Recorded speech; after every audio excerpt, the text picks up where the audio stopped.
Olá, vamos começar o nosso vídeo de hoje, sempre agradecendo a você que é inscrito no nosso canal. E se você curte os nossos vídeos, compartilhe nas suas redes sociais. Caso você ainda não seja inscrito, aproveite. Inscreva-se.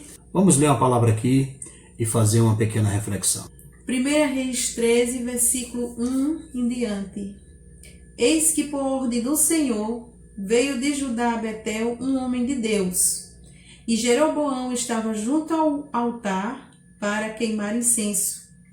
Clamou o profeta contra o altar, por ordem do Senhor, e disse: Altar, altar, assim diz o Senhor: eis que um filho nascerá à casa de Davi, cujo nome será Josias, o qual sacrificará sobre si os sacerdotes dos altos, que queimaram sobre ti incenso, e os ossos humanos se queimarão sobre ti. Olha que palavra maravilhosa. Uma profecia em que verdadeiramente se cumpriu. E não se cumpriu do dia para a noite, levou muitos anos. Levou centenas de anos para se cumprir essa palavra, mas se cumpriu. Se cumpriu porque Deus ele é fiel, ele cumpre com as suas promessas. Aquilo que ele fala, ele cumpre. Interessante nessa profecia, o que me chama a atenção, é que o profeta profetizou até qual seria o nome do menino. Olha que coisa tremenda. Jeroboão estava fazendo algo que não era o seu papel. Ele era o rei. E o lugar do rei era estar governando o povo e não no altar do Senhor. No altar do Senhor, quem deveria estar era o sacerdote. Hoje a gente vê coisas semelhantes, parecidas. Isso tudo está ficando para o juízo final, para que as pessoas respondam no juízo de Deus por aquilo que fizeram ou deixaram de fazer. Porque as misericórdias do Senhor são a causa de não sermos consumidos. É a misericórdia dele. Se não fosse a misericórdia de Deus, já teríamos todos sido fulminados aqui nessa terra. Glória a Deus. E a gente vê que o rei estava fazendo algo, ele era o rei. Então o homem de Deus profetizou contra o altar, e o altar se fendeu de alto a baixo. E hoje tem muita gente que não é nem sequer evangélico, mas que sobe no altar, que pega um microfone e que fala só porque tem poder, muitas vezes político.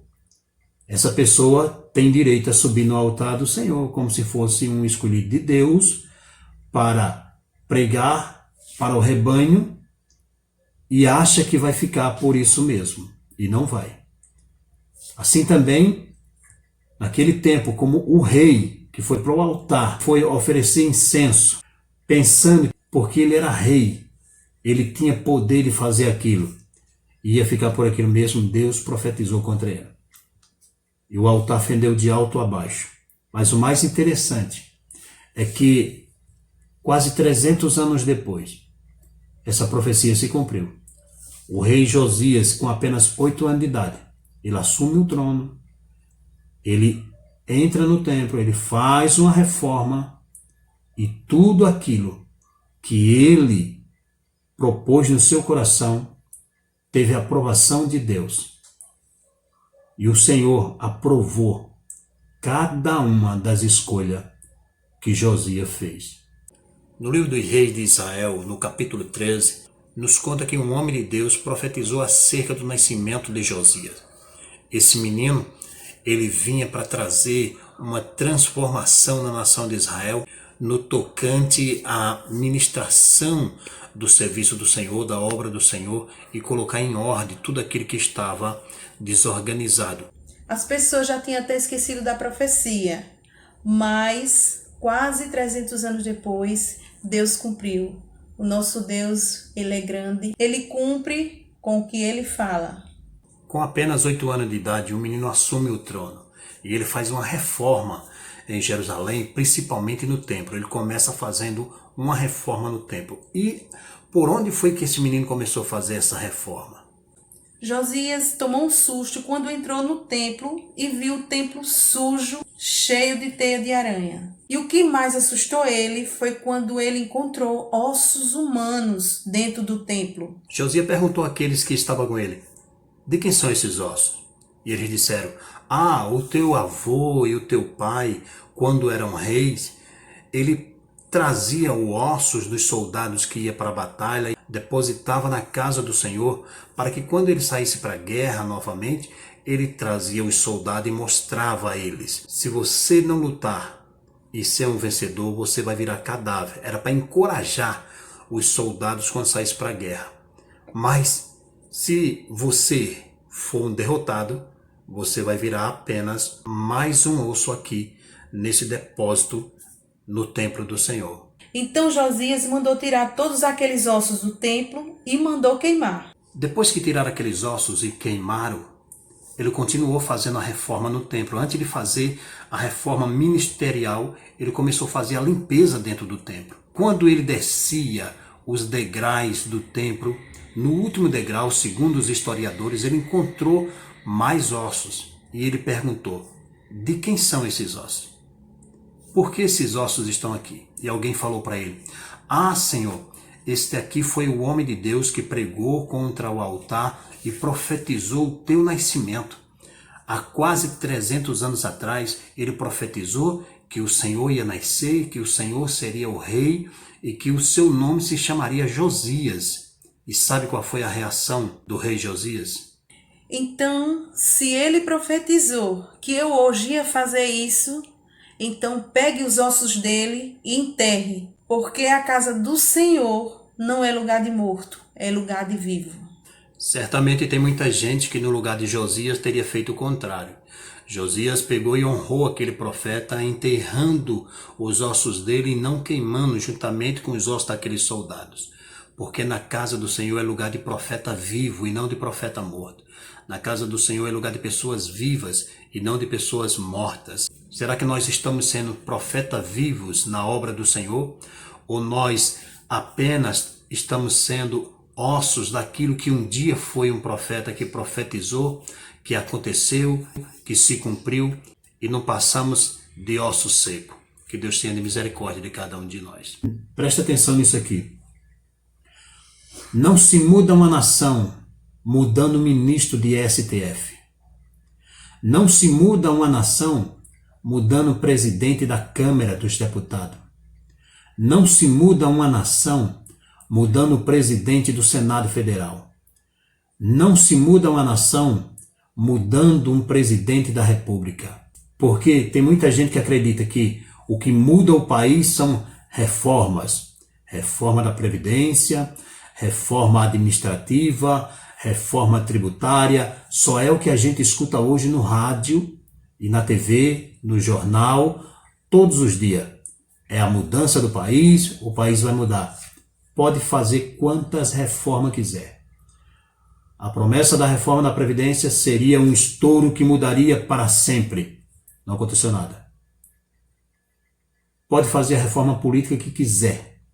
Se não houver uma reforma espiritual nessa nação, assim como Josias fez uma reforma espiritual em primeiro lugar em Judá, e por isso que foi uma bênção e é conhecido como o grande avivamento das Escrituras Sagradas. O que Josias fez, pode fazer a reforma que quiser, se não tiver uma reforma espiritual, o Brasil vai continuar nessa mesmice, com pessoas fora do lugar, com pessoas usando o altar do Senhor e colocando outros que não têm nada a ver, somente como uso político. Isso não transforma a vida de uma nação. É isso mesmo que você fala. A reforma de uma nação, ela tem que ser transformada, começada espiritualmente. Ela muda, através dela, muda a família, tudo melhora. Quando existe a verdadeira reforma, transformação espiritual, com pessoa de coragem, que quer fazer as coisas para Deus mesmo.